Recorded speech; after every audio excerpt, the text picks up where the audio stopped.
ইরানি হামলা শুরু হয় কয়েক ঘণ্টার মধ্যেই, যখন যুক্তরাষ্ট্র সংঘাতে যোগ দেয়া।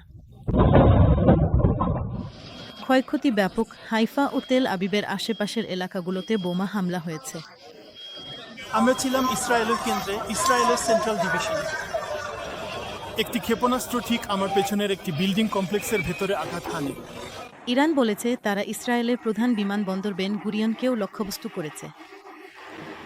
বেন গুরিয়ন বিমানবন্দর, শাসক গোষ্ঠীর জৈব গবেষণা কেন্দ্র এবং বিকল্প কমান্ড ও কন্ট্রোল সেন্টারগুলোর এই দফায় গাইডেড ক্ষেপণাস্ত্রের মাধ্যমে আঘাতপ্রাপ্ত হয়েছে, যেগুলোতে ছিল চালিত ওয়ারহেড।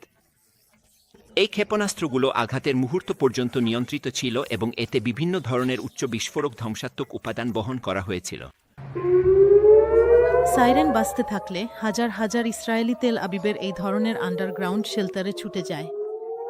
আমি সত্যিই খুশি হয়েছি যে ট্রাম্প অবশেষে পদক্ষেপ নিয়েছেন এবং আমি মনে করি এতে যুদ্ধ শেষ হবে। এটাই আমার আশা। হয়তো এটা কেবল আশাবাদ, কিন্তু আমি আশা করি সব ঠিক হয়ে যাবে। ভূমির উপরে ক্ষয়ক্ষতির চিত্র স্পষ্ট। ইসরায়েলের কেন্দ্রীয় অঞ্চলের এই পাড়া, যেগুলোর মধ্যে কয়েকটি হামলা শিকার হয়েছে।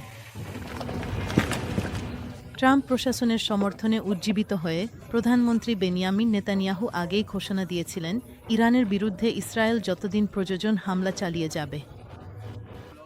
মার্কিন হামলার কিছুক্ষণ পরই নেতানিয়াহু ট্রাম্পের সঙ্গে কথা বলেন। আমাকে অভিনন্দন জানিয়েছেন। তিনি আমাদের সেনাবাহিনীকে অভিনন্দন জানিয়েছেন। তিনি আমাদের জনগণকে অভিনন্দন জানিয়েছেন, আর আমি তাকে, মার্কিন পাইলটদের এবং আমেরিকান জনগণকে অভিনন্দন জানিয়েছি। প্রেসিডেন্ট ট্রাম্প দৃঢ়ভাবে মুক্ত বিশ্বের নেতৃত্ব দিচ্ছেন। তিনি ইসরায়েলের এমন এক মহান বন্ধু, যেরকম আগে কেউ ছিলেন না।